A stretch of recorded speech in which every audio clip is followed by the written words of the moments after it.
प्रियांशु सिंह जी हमारे बीच में है। सत्यपाल भैया आई बनी मंच पर, प्रिंस प्रियदर्शी जी आई बनी, धनु भैया आई बनी, सभी के बहुत बहुत स्वागत अभिनंदन।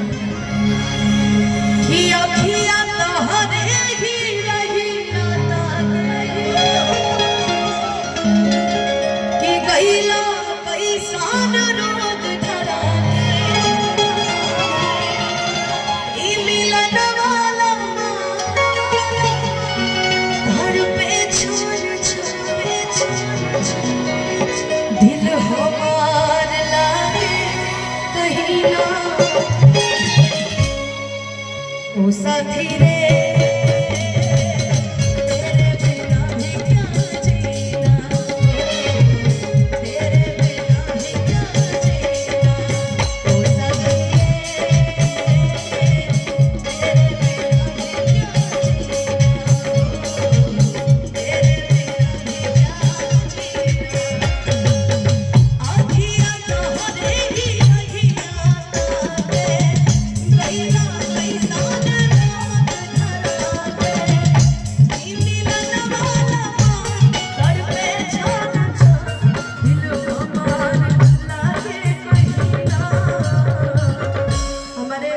प्रियांशु सिंह जी सबसे छोटी उम्र के म्यूजिक डायरेक्टर और सबसे लकी पर्सन सभी लोग के लिए।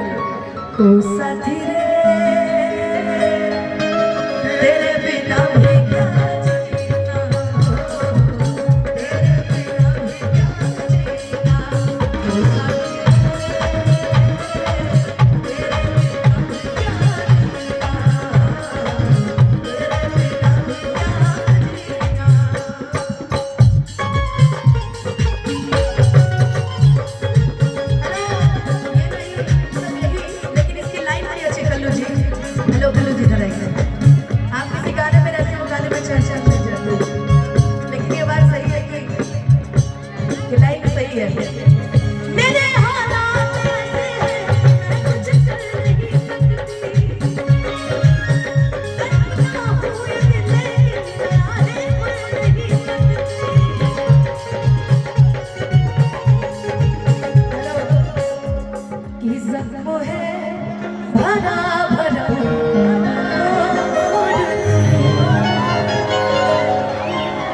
चोट खाने की बात करते हो, जिंदगी दफा दफा मोड़, दिखाने की बात करते हो।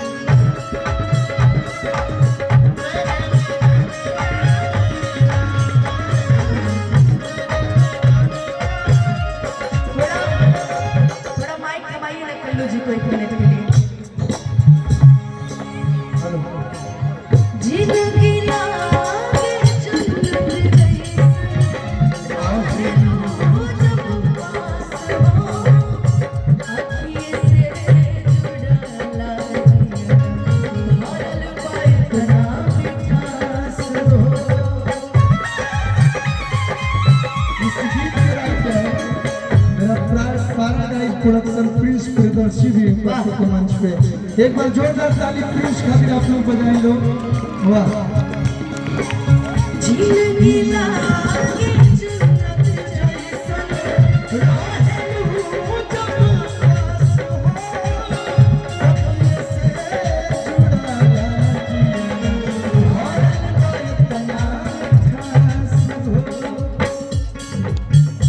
सपना हमके देखा के, आशिक अपन बना के, हो गइल ना कसूर, कहे इतना तू दूर, बस इतने बता दा हसीना।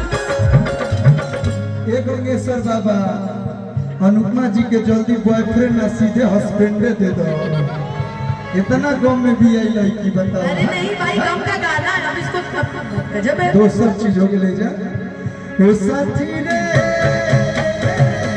तेरे बिना भी क्या जीना, तेरे बिना भी क्या जीना, ओ साथी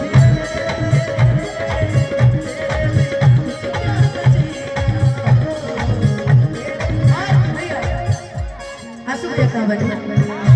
आंसू भैया अगर आप तक हमारा आवाज जाता तो ये गाना हो जाता सुन लेगा। रुक जा भाई, ये हमारा अंतिम गीत बा, ओकरे बाद हम हो जाई बैठा चले। आदिशक्ति फिल्म्स की तरफ से बहुत सारा आशीर्वाद। देखिए Oh my God। Priyanshu Ashu आंसू प्रियांशु, दो आंसू और एक प्रियांशु एक साथ बैठे हैं ना। तीन गो आंसू बन गई है। एगो आदिशक्ति फिल्म्स के मेंबर बनी आशु नाम। स्वागत करता आशुतोष ओझा। एगो आखिरी गीत